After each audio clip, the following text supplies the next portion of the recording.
Hello friends मैं Anamika अनामिकास recipe लै आपनालोকক आदरणी जनाइছো। আজি मैं आपनालोকৰ কাৰণে पनीৰৰ रेसिपी एटी লৈ আহিছো। आशा কৰিছো रेसिपिটো आपनालोকে ভাল পাব। এটা বলো रेसिपिটো आरम्भ करू। मैं बुटर दाइल লৈছো। बुटर दाइलखिनि 3 घंटा समय पानीत তিয়াই থৈছিলো। এনেকুৱা কোমল হৈছে। এয়া বিলাহী পেষ্ট, नारिकल रुका আৰু আদা বটা। মই ইয়াত কেটামান নৰসিংহৰ পাত লৈছো, দুখিলা তেজপাত, এটা শুকান জলকীয়া আৰু এয়া দালচিনি, ইলাচি, লং, কেটামান চাহি জিৰা আৰু দুটা বগা জালুক লৈছো। পনীৰ লৈছো। পনীৰখিনি মই এনেকৈ কাটি লৈছো। আপুনি আপোনাৰ পছন্দ মতে কাটি ল'ব। এতিয়া এই পনীৰত এচামুচ নাৰিকল ৰুকা দিলো।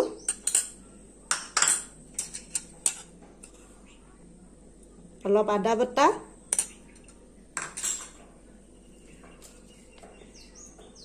হালধি অলপ, নিমখ অলপ দিলো,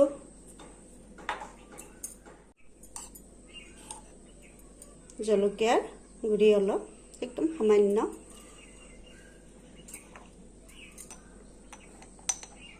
গৰম মছলা পাউডাৰ অলপ, গৰম মছলাও সামান্য দিছো। এইখিনি অলপ মিক্স কৰি লম।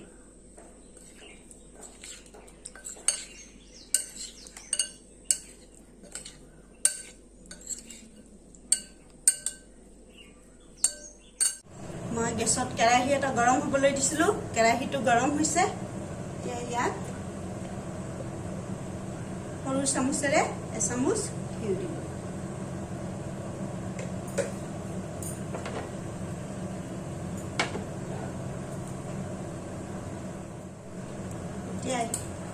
এই ঘিউত পনীৰখিনি দি দিম।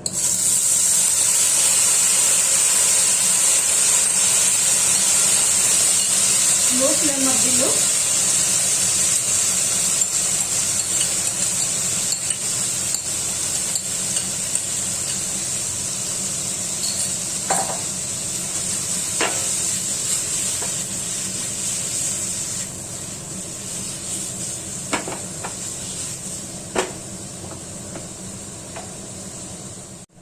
लो फ्लेमत এই পনীৰখিনি 1 পৰা 2 মিনিট সময় ভাজি লম। আদা আৰু নাৰিকলৰ কেঁচা গোন্ধটো মাৰ যোৱালৈকে। পনীৰখিনি বেছি ৰংচোৱা নকৰো, সেইকাৰণে লো ফ্লেমত দিছো।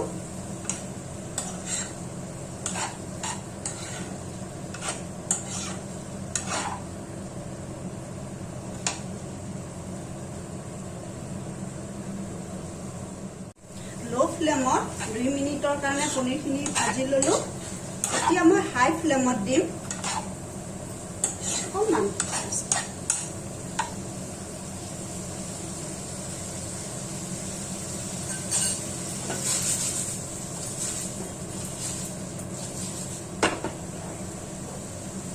পনীৰখিনি ভাজি হৈছে। গেছ অফ কৰি দিলো। মই গেছত কুকাৰ এটা উঠাই দিছো। কুকাৰটো গৰম হৈছে। এতিয়া ইয়াত সৰিয়হৰ তেল দিম।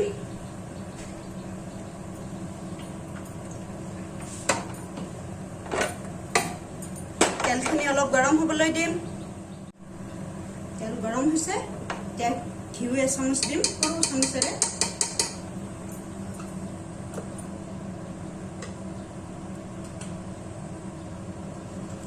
তেজপাত দুখিলা দিলো। শুকান জলকীয়াটো মাজেৰে অকণমান ছিঙি দিম।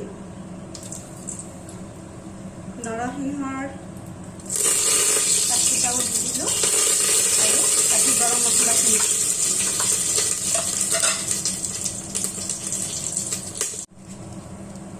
অলপ পাঁচফোৰণ,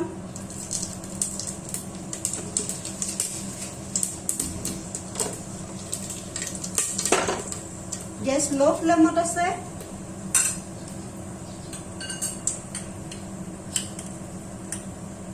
আদা বটা এচামুচ,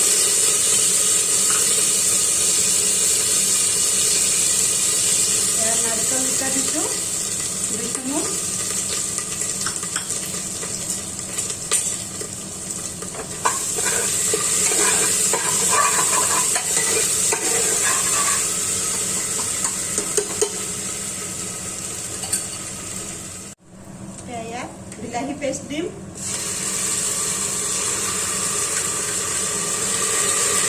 মই সৰু বিলাহী দুটা পেষ্ট কৰি থৈছোঁ। এইখিনি অলপ ভাজা হ'ব। বিলাহীৰ কেঁচা গোন্ধটো মাৰ যোৱালৈকে ভাজি লম। হাই ফ্লেমত দিলোঁ।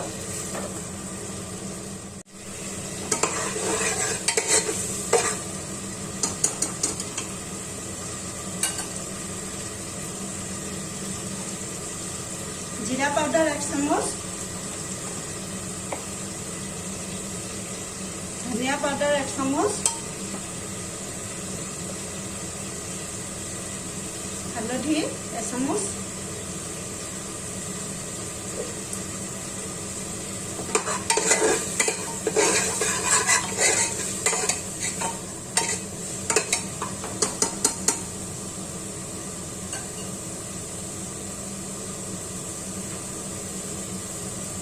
এতিয়া তিয়াই থোৱা বুটৰ দাইলকেইটা দি দিম।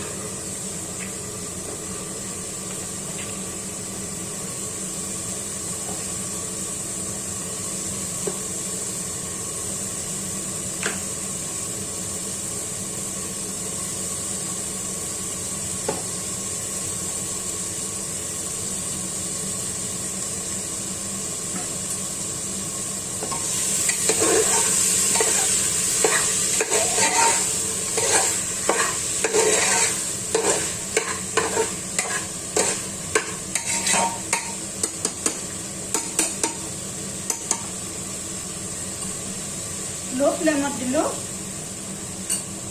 ঢাকনিখন এনেই ওপৰতে দি থৈছোঁ। 2 মিনিট সময় দাইলখিনি ভাজি ল'ম। লো ফ্লেমত 2 মিনিট সময় বুটৰ দাইলখিনি ভাজি ল'লোঁ। মাজে মাজে লৰাই আছিলোঁ।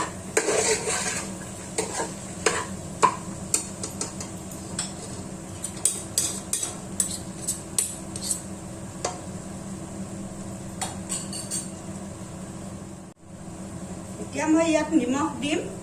নিমখ মই 1 চামুচ দিছোঁ। আপুনি আপোনাৰ প্ৰয়োজন আৰু সোৱাদ অনুসাৰে দিব। শুকান জলকীয়া পাউডাৰ দিছোঁ সৰু চামুচেৰে 1 চামুচ। আপুনি শুকান জলকীয়াৰ পৰিৱৰ্তে কেঁচা জলকীয়াও দিব পাৰিব। অকণমান গৰম মছলা পাউডাৰ দিলোঁ।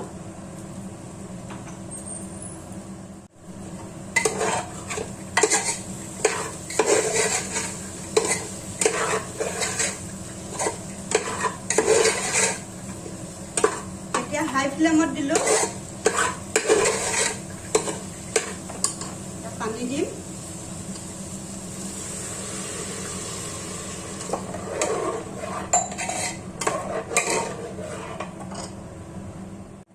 এগিলাচ পানী দিছোঁ আৰু অলপ দিম।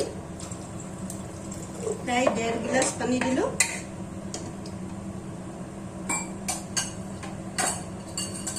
এতিয়া ইয়াত ভাজি থোৱা পনীৰখিনি দি দিম।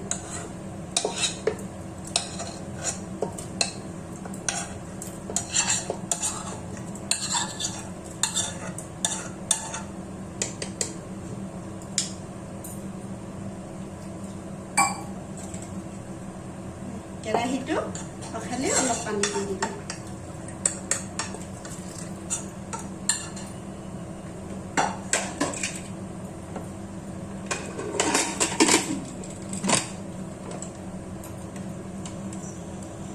ঢাকনি দি দিলোঁ। হাই ফ্লেমত এটা হুইচেল দিয়াৰ পিছত মিডিয়াম ফ্লেমত আৰু 4টা হুইচেল দিবলৈ দিম। মই প্ৰথমতে হাই ফ্লেমত এটা হুইচেল দি আকৌ মিডিয়াম ফ্লেমত 4টা হুইচেল দিবলৈ দিছিলোঁ। তাৰপিছত কুকাৰটো নিজে নিজে ঠাণ্ডা হ'বলৈ দিছোঁ।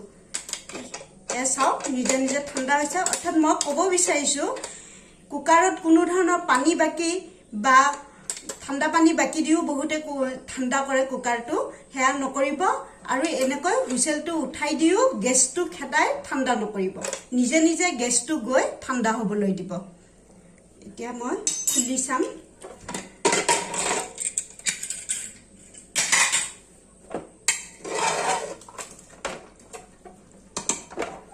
চাওক আপুনি যদি অলপ পনীয়া বিচাৰে ইয়াতকৈ তেতিয়াহ'লে অলপ পানী দি উতলাই ল'ব।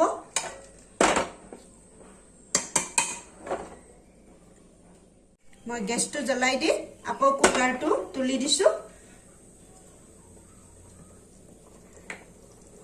এতিয়া মই ইয়াত মৌ দিম মৌ 2 চামুচ যেহেতু মই আগতে ঘিউ দিছো সেইকাৰণে এতিয়া আৰু ঘিউ নিদু আপুনি যদি ইচ্ছা কৰে দিব পাৰিব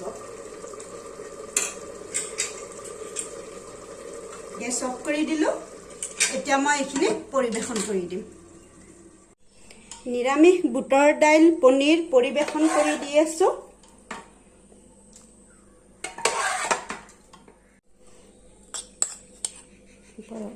নাৰিকল অলপ দিম নাৰিকল ৰুকা দুটা পকা জলকীয়া এনেকৈ কাটি দিছো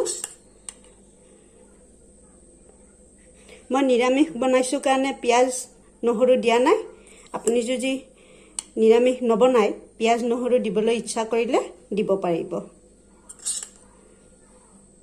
আশা কৰিছো ৰেচিপিটো আপোনালোকে ভাল পাব যদি ৰেচিপিটো ভাল লাগিছে তেন্তে লাইক কৰিব শ্বেয়াৰ কৰিব আৰু সাবস্ক্ৰাইব কৰিব ভিডিঅ'টো চোৱাৰ বাবে ধন্যবাদ